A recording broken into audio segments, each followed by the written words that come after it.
Okay. What is education?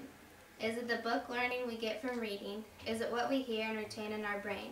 Is it hands-on activity that we learn on our such own as how to build something? Many believe our education starts at birth, and some would agree before birth in the womb. We start life out by being taught basic needs as nursing or bottle feeding, and we grow from there. We learn by watching our parents and seeing bright-colored items that we stare at. No matter what we do, it is something we learn from it. Food, the taste of it, the bedding, the feel of it, what we smell, hear, and even when we sleep. Asleep, we know who is the mother and who is the dad, and even the family pet. For each of us have a unique smell, and we have the ability to distinguish these items into learning habits. But are learning habits the same as education?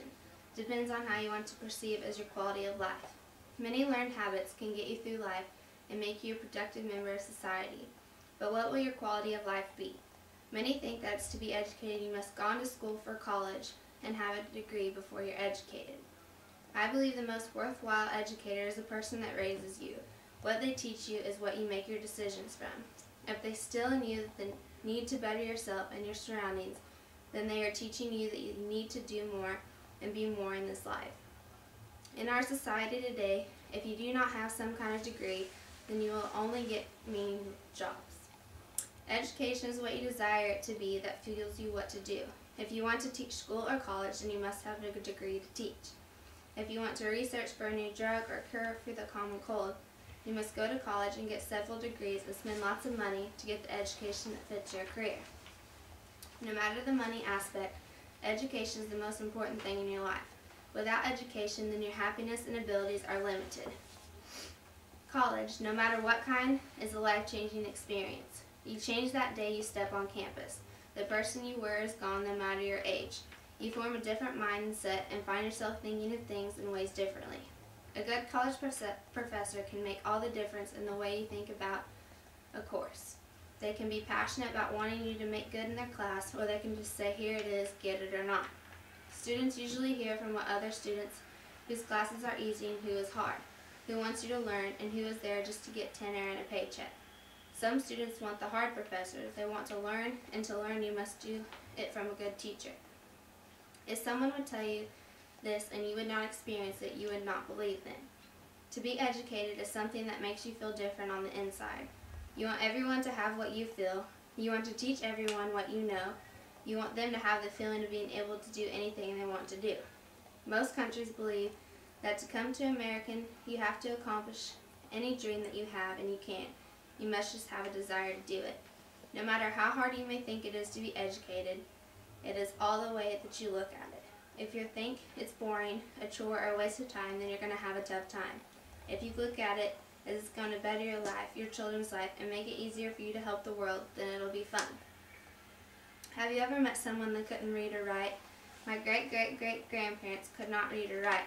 They signed their names with X's. My grandmother tells stories about when she was a little girl going to visit them on Sundays, and she would always take a book so they could read it to them. And she would read to them from the Bible, verses they had heard on the radio or from church. They could quote verses, but only after hours of reading it to them and explaining some of the words they meant. If a neighbor would come over and want to talk, they could talk almost about anything.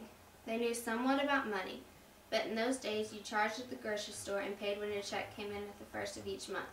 My great-great-grandmother would make sure she was there to help pay the bill and see if they had enough goods for the month.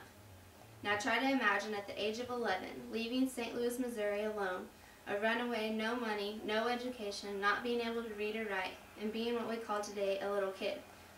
Somehow, 2 years later, she comes to what is now Blackwell, Oklahoma. We know for a while she lived with an Indian tribe, and at a chance meeting, she met this cattle drover from Kansas coming back from Texas with a herd of cattle. Two people that could not read or write but worked, survived, and raised 10 kids to live to be in their 90s. Today, this type of story would have a different ending. Our world has changed and education is a must. In 2008, when I graduated from high school, there were 3 different kids living out of their cars, going to school. Going in when the doors opened and leaving when the last event was over for the day at school. When it was discovered about these kids, concerned women found them places and helped them.